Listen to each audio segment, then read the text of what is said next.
Hello, boys and girls. I hope you're having a wonderful day today. I'm very excited about our new 4 Schools 1 book, Mr. Popper's Penguins. I can't wait to read about the adventures. Let's get started. Okay, wow, I'm so excited. Can't wait. All right. Chapter 1, Stillwater. It was late afternoon in September.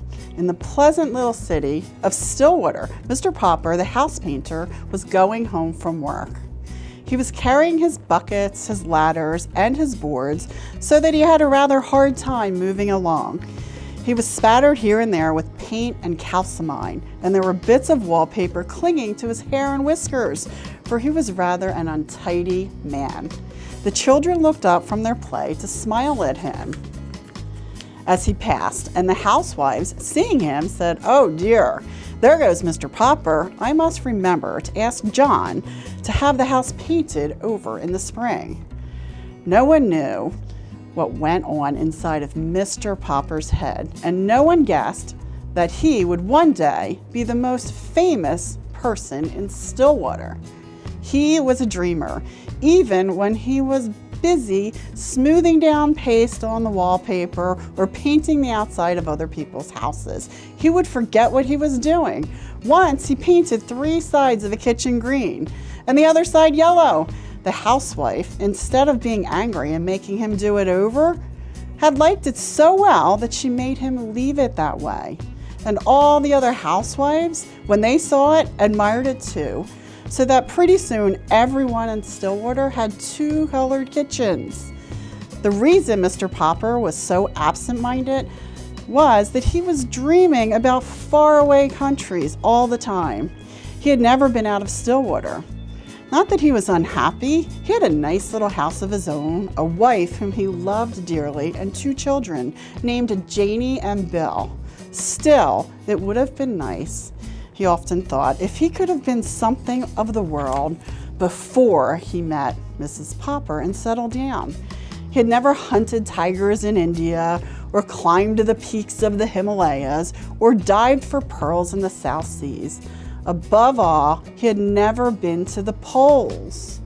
That was what he regretted most of all. He had never seen those great shining white expanses of ice and snow. How he wished he had been a scientist instead of a house painter in Stillwater, so that he might have joined some of the great polar expeditions. Since he could not go, he was always thinking about them. Whenever he heard that a polar movie was in town, he was the first person at the ticket window, and often he sat through 3 shows. Whenever the town library had a new book about the Arctic or the Antarctic, the North Pole or the South Pole, Mr. Popper was the first to borrow it. Indeed, he had read so much about polar explorers that he could name all of them and tell you what each had done. He was quite an authority on the subject. His evenings were the best time of all. Then he could sit down in his little house and read about those cold regions at the top and the bottom of the earth. As he read, he could take the little globe that Janie and Bill had given him for Christmas and search out the exact spot that he was reading about. So now, as he made his way through the streets, he was happy because the day was over and because it was the end of September. When he came to the gate near the little bungalow at 432 Proudfoot Avenue, he turned in.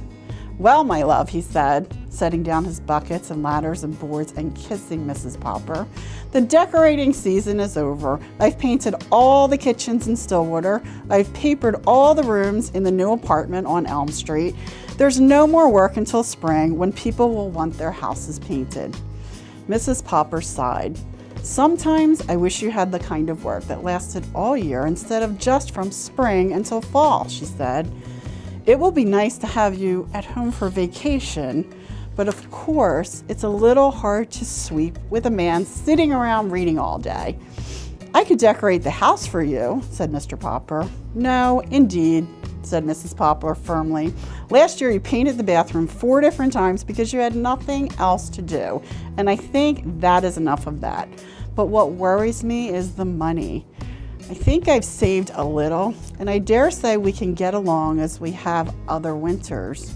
But no more roast beef or ice cream, not even on Sundays.